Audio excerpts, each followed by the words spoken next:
Tony चिड़िया उदास होकर अपनी बेटी के घर जाने लगती है। थोड़ी ही देर में उसकी बेटी का घर आ जाता है। टोनी चिड़िया की बेटी और उसकी नातन भी बाहर ही खड़े होकर उसकी राह देख रहे थे। माँ, तुम आ गए? हम बहुत देर से तुम्हारी राह देख रहे थे। मेरी नानो आ गई, मेरी नानो आ गई, मेरी नानो आ गई। माँ, आप इतनी उदास क्यों हो? क्या बताऊं बेटी, मैंने अपनी नातन के लिए अपने हाथों से देसी घी के लड्डू बनाकर लाए थे, लेकिन जब मैं बहुत थक चुकी थी तो मैंने रास्ते में ही पानी पीकर थोड़ा आराम कर लिया। मुझे थोड़ी नींद लग आई। और न जाने किस चोर ने मेरे लड्डू के टिफिन को चुरा कर ले गया। मैं बहुत दुखी हूँ बेटी, मुझे माफ कर दो। मैंने तुम्हारे लिए खाने के लिए कुछ भी नहीं लाया। कोई बात नहीं माँ, अब जाने भी दो। अब पछताने से भला क्या होगा? मुझे लगता है वह हमारे ही जंगल का कालू कौवा होगा। वह बड़ा ही चोर है। आने जाने वाले के पास के वह फल और अनाज चुरा कर खा जाता है। आज मैं उसे ऐसी सबक सिखाऊंगी कि वह दोबारा ऐसी हरकत बिल्कुल भी नहीं करेगा। चलो अब अंदर चलो, तुम बहुत देर से निकली हो, थोड़ा खाना खा लो। टोनी चिड़िया बहुत थक चुकी थी और वह बहुत भूखी भी थी। इसीलिए वह जो खाना खाने बैठती है तो जब तक अपनी मुंडी नहीं उठाती तब तक कि उसका खाना खत्म नहीं हो जाता। वाह बेटी, तुम्हारे हाथों का खाना बड़ा ही टेस्टी लगा। आज मैंने जी भरकर खाना खाया।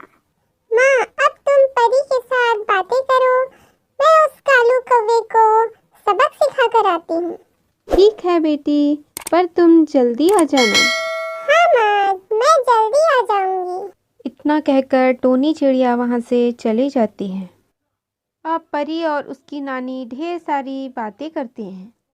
टोनी चिड़िया सहायता मांगने के लिए चील रानी के पास पहुँच जाती है। अरे टोनी, कहो कैसे आना हुआ? चील दीदी, मैं आपके पास सहायता मांगने आई हूँ।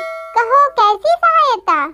जब मेरी माँ हमसे मिलने आ रही थी तो उसने अपने हाथों से मगज के लड्डू बनाए थे और वह हमारे लिए लेकर आ रही थी, लेकिन मेरी माँ को थकान होने के कारण रास्ते में ही नींद लग आई और कालू कौवा उसके टिफिन को चुराकर भाग गया। देखिए ना चील बहन, कालू ने तो हद ही कर दी है। कल कबूतरी मौसी के घर का उसने खाना चुराकर खा गया। आज मेरी माँ का टिफिन चुराकर वहाँ के लड्डू खा गए। न जाने वह ऐसी कितनी चोरियाँ करता है। हम तो उस कालू कौवे के कारण थक ही चुके हैं। मेरी आपसे विनती है कि आप मेरे साथ चलिए और कालू कौवे को सबक सिखाइए। हाँ चलो, मैं उस कालू कौवे को अभी सबक सिखाती हूँ। अब चील रानी चिड़िया के साथ कालू कौवे के यहाँ जाने लगते हैं। जब चील रानी और टोनी चिड़िया कालू कौवे के घर पहुँचते हैं तो वे देखते हैं कि कालू कौवा घर्राटे मारकर सो रहा है। देखो चील दीदी, कालू कैसे लोगों के घर की चोरियां करता है और अभी देखो कैसे घर्राटे ले रहा है। देखो मेरी माँ का लड्डू का खाली टिफिन यहाँ पड़ा हुआ है। हाँ टोनी, रुको, मैं इसे सबक सिखाती हूँ। तू लोगों के घर में चोरियां करेगा और अपने घर में घर्राटे मारकर सोएगा। रुक, अभी मैं तुझे बताती हूँ कि चोरी करने का अंजाम क्या होता है। अरे अरे, मुझे कौन मारने लगा? मेरे कुल्ले में बड़ा जोर से लग रहा है। मुझे कौन मार रहा है? मुझे कौन मार रहा है? अरे चील दीदी, मुझे क्यों मार रही हो? तू लोगों के घर में चोरियां करता है। मैं आज तुझे ऐसी सजा दूंगी कि जिंदगी भर याद रखेगा। मुझे मत मारो चील दीदी, अब मैं चोरियां नहीं करूँगा, नहीं चोरी करूँगा। मुझे मत मारो, मुझे मत मारो। चील उसकी एक नहीं सुनती और उसे इतना मारती है कि उसकी नानी याद आ जाती है। दोस्तों, आप लोग मेरे